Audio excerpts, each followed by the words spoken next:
What's up? What's up? Welcome back here for another recap video. Today, we're going to take a look at the stocks we traded today. Let's see here. Finishing green, just shy of 600. I'm going to round up to 600. So finishing up 600 today. Trading Rent, RENT, ELYM, CADL. Small green on ADIL and small green on MNDR, or small red, sorry, on MNDR and small red on RLYB. So traded 6 different stocks today. This morning I was looking at RLYB. I traded this a little bit, but we could not attempt the red to green. We did not break through the highs and attempt the red to green. So I needed to figure out something else to trade. Sitting in small red at the open from trading RLYB. Then we had, I think it was ELYM.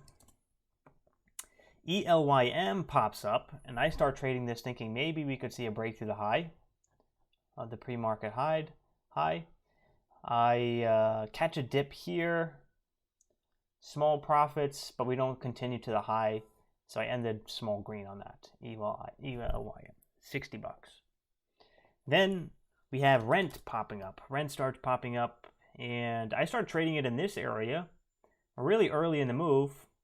I think on like this second and third green candle is when I started getting involved. But it's a higher price stock, which I don't have much experience trading stocks over about $10, $12. So, I started with small share size between 100 and 300 shares. Mostly kept around that share size. It did start to open up. I did get chopped around in this area. It did start to open up, but before it got into the halt, I was trading CADL.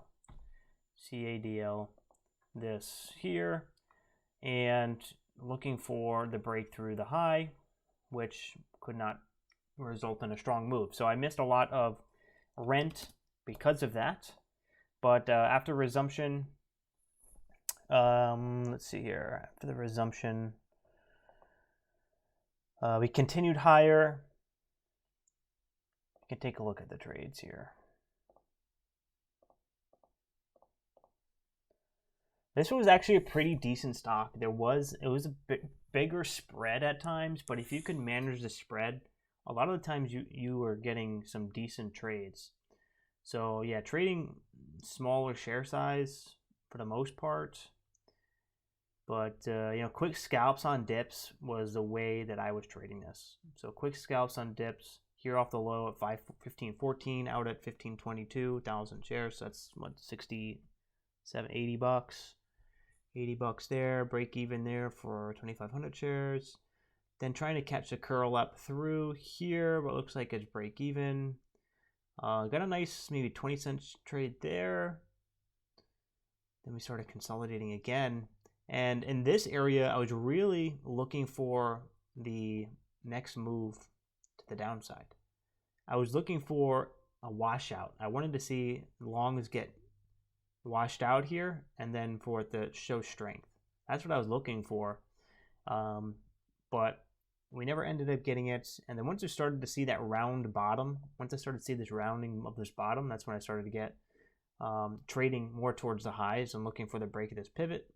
Got a nice break of the pivot, 1 minute pullback, and then the next continuation play through 18 bucks.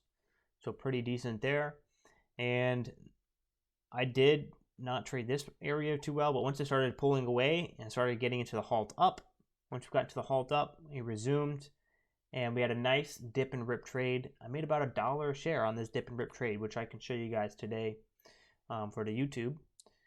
And here we got a nice panic dip and a reclaim, so pretty decent there as well. I did not trade. I don't think I trade that though. That was a very good opportunity though. Very good opportunity. Let's pull up the archive to show you guys the dip and rip halt setup. I know a lot of you guys are nervous trading dips and rip halt setups, but it's good to get some practice on it, even with small share size, because it can offer a good opportunity for profit. The main idea is you're just looking for a dip and a rip. Dip and a rip. So Looks like we're halted up at 2088. Looks like we're showing 2172 on the open. So it looks like we open up at 2172 or 2173. There was kind of like a micro dip and rip. So I really could have taken that trade on this quick dip right up here. So we open up, we had like a slight dip there. It wasn't enough for me to punch it. I knew we were extended, but there's another dip. You know, you could have gotten in on that dip and then got a nice maybe 50 cents or so. So I don't get involved yet. I don't think it's like an obvious dip yet. Boom, right there. This is the obvious dip. So previous support is going to be that previous halt level, which is right here at $21. And we come down to test $21. I punch it there, only for 100 shares. You know, something like this, you know, I definitely could get up towards maybe 500 shares. But again, I don't have a lot of experience trading stocks over about 15 bucks. I like to trade between $1 and $10 ideally.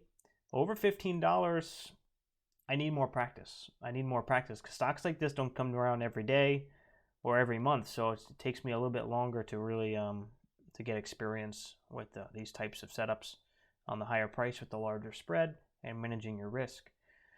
But yeah, I don't doubt that one day, you know, I could definitely take 1,000 shares or 2,000 shares on this type of setup and, you know, make 1 or 2K in this trade.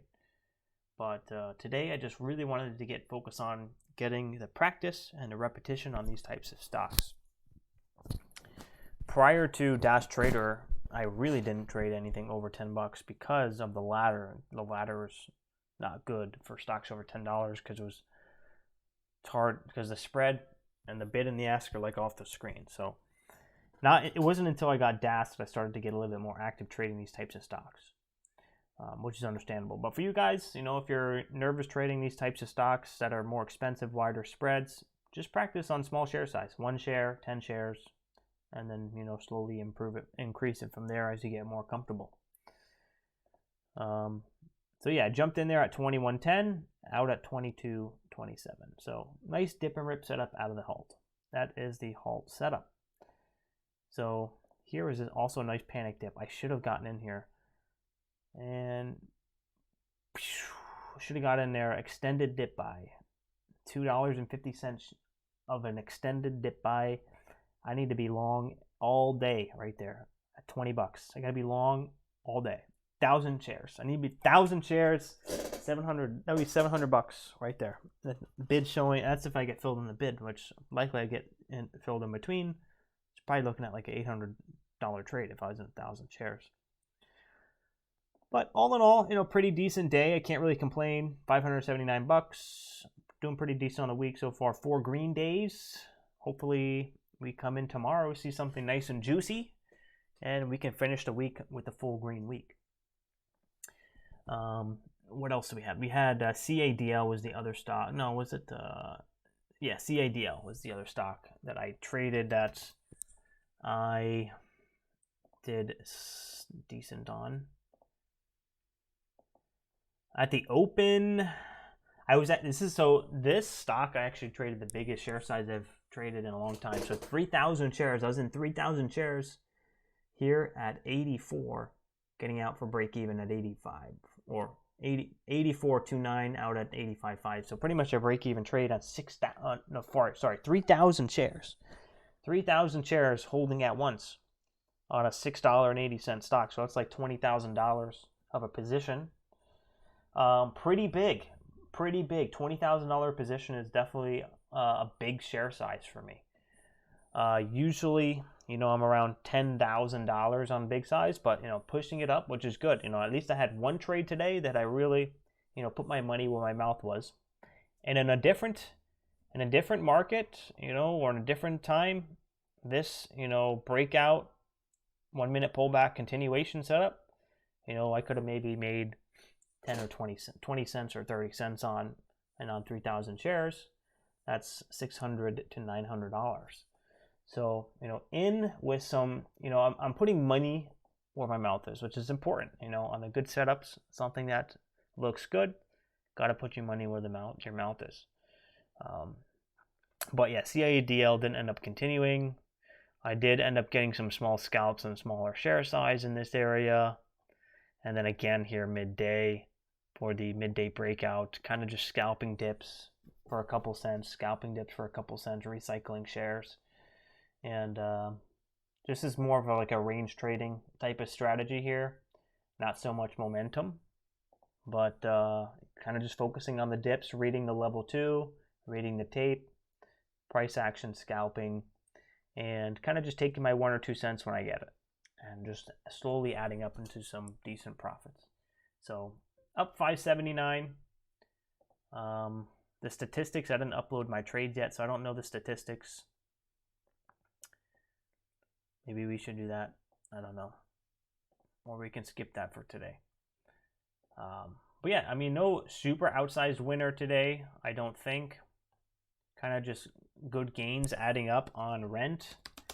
And, you know, it definitely caught me off guard on rent. I didn't really think we would see a move like this, but it's good. It's good that we see something like this because maybe we'll see some more action tomorrow. Maybe not on rent, but a different stock that pops up.